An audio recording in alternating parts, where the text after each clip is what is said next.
Welcome. This is Len LaCroix, and I'm back again with Dr. Andrew Stenhouse, and we're talking today about the next segment of his life following his call to be a doctor that he received, and that was covered in our last segment. So if you didn't listen to that, I really want to encourage you to go back and listen to the segment called to be a Doctor. But tonight we're going to move on to the next next period in his life. So, Andrew, I want to welcome you back to the program. Thank you, Len. I love being with you all. Yeah, it's great to have you, and I'm looking forward to our talk tonight. I want to start by picking it up right where we left off, where you had received that call to be a doctor, and after you had been already in college studying to be a cartographer in the geology school, then you entered into the study of medicine. So can you talk to us about that step that you took to change your course of study and go into the study of medicine? Right, Len. It was when you get a call from the Lord like that, it's something that takes over your whole life. And I never had really anything like that before, but my whole life changed instantly, and I immediately went in on Monday after the Saturday when I received the call to be a doctor, and heard the Lord's voice, and I found that when I went in there, it was very easy for me to change from geology to medicine, because I found that I'd done a very good map for the geology people, but they tore it up. Wow. And told me I did it too quickly. So that was another confirmation from the Lord. And so I told them that I would be resigning and moving immediately to the South Island, to Dunedin, where the medical school is in New Zealand at that time. Okay. And so that was the change that came quickly, and I did everything that I needed to do to get down there and to get started. And the interesting thing, one of the interesting things that happened down there that was kind of a confirmation to me, was there were two of us left with a professor to be partners because we didn't know anybody else, or the other, he didn't know anything else, and I didn't know anybody else.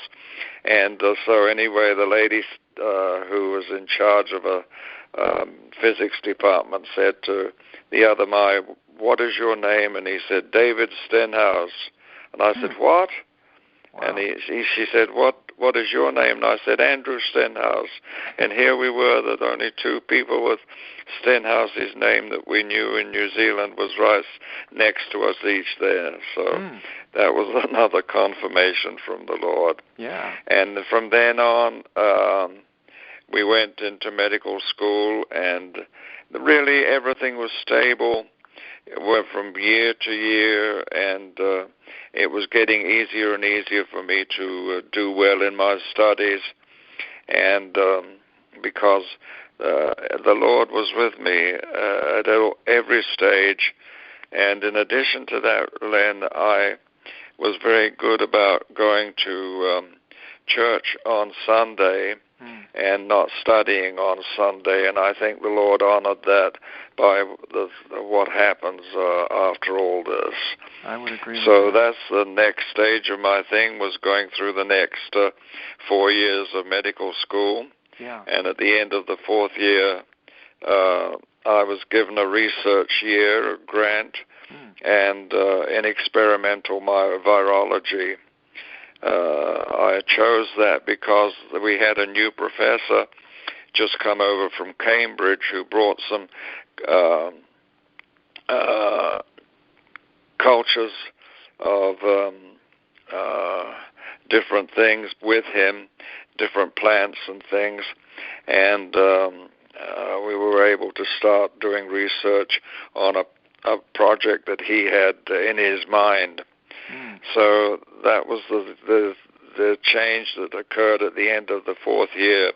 And my 5th year was the research year. So that's where we are at the moment, doing a research degree, which I did, and got an extra degree from it, a Bachelor of Medical Science, which was a separate thing from the medical exams at the end of the 6th year. I see. Yeah. Now, at some point after that, you went to the Cook Islands in the South Pacific to an island called Rarotonga. And I just want to let our listeners know a little bit about that place. First of all, you want to picture a place where it's clear aqua blue water, white sand beaches, palm trees and coconut trees, huts and grass roofs, right? And it's hundreds of miles away from where you had been in New Zealand. So this is a little tiny dot out in the South Pacific Ocean, hundreds of miles from New Zealand. Is that correct? Yes, that's correct. And it was interesting. I was, of course, with my research knowledge that I'd obtained in New Zealand, I was able to go with 2 professors and be their go-to guy, I think, to do research with them in Rarotonga. I see. And so that was a very exciting time in my life. And tell us about when I went on a pier at the place where I was to get on a ship, I couldn't see any ship there until I looked over the edge, and there was a tiny ship at the bottom of the pier. And I had to go down onto the ship, not up into it. And so anyway, that was the beginning of my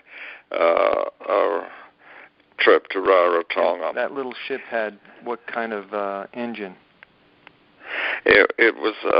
It seemed almost like an outboard engine, and went at about 6 knots or 7 knots across the Pacific. Amazing. And we were in a mini typhoon also, with huge waves coming on board the ship. But we managed to get from Auckland, New Zealand, to Rarotonga. So it's amazing that you made it on that little thing.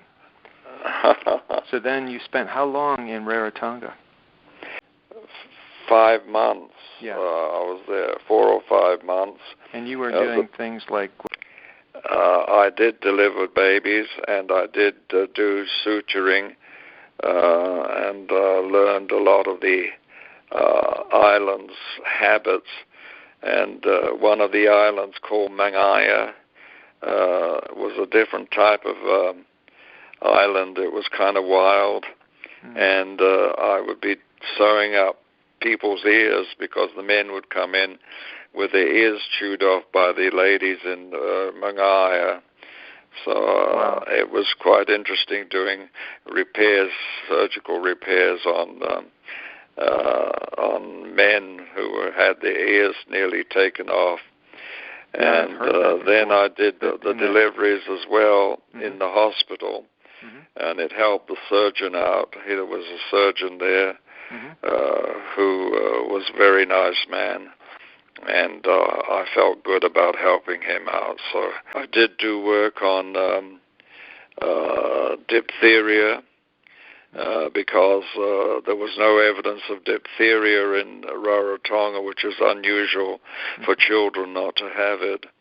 And we found out that there, on the reefs, there were diphtheria organisms which they got resistance to when they would go and swimming and rubbing against the reefs in Rarotonga. So that was one of the things that we found out there. Yeah. So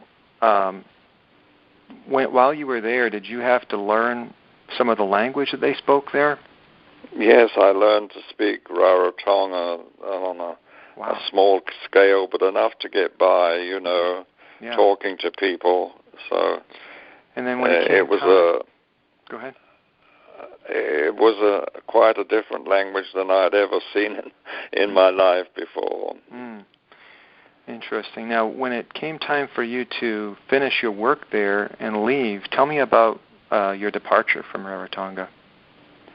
Oh, the departure from Rarotonga was most interesting. The people that were there in the hospital put on a meal for us, for the two professors and myself, and we had three nurses assigned to each one of us, and what they would do is they would keep our orange juice filled on the table, and then the other one would make sure we had enough to eat, and the third one would fan us with a big, huge fan to keep us cool, because there was a lot of warm air coming in from the ocean. So that was quite a sending away party. Yes, it was really interesting. And then you returned from Rarotonga, and at that point, when you returned, where did you return to? Well, I returned initially from Rarotonga back to Hamilton, because I was assigned to Hamilton as the place where I would be doing my fifth year, and a later year after I graduated, my first house surgeon's year. Okay. But it was very interesting getting to Hamilton, because I was assigned to this surgeon. It was quite interesting. The surgeon himself was a very interesting type of person. He had been in World War II in the bombing in London, and so we got to know each other quite well. But the interesting thing was, and the thing that the Lord used to encourage me in what we were doing, because the first patient we saw in the surgical ward was one that they couldn't make a diagnosis on, and I had seen in Rarotonga, and you don't see it very often anywhere else, and that was a huge mass in one of the groins down between the abdominal wall and the upper leg. And there was a huge mass there, and they couldn't work out the diagnosis. And I spoke to the guy in Rarotonga, which blew them away, and he answered me in Rarotongan. And so I told the surgeon what was wrong with him, because I'd seen a case of this while I was in Rarotonga. And it was a diagnosis of a huge lymph node mass due to an organism that was floating around at that time. And so anyway, I told him what the diagnosis was and what the treatment was, and so he was literally upset that I knew a student knew more than what he did. So anyway, he didn't talk to me again until Monday afternoon.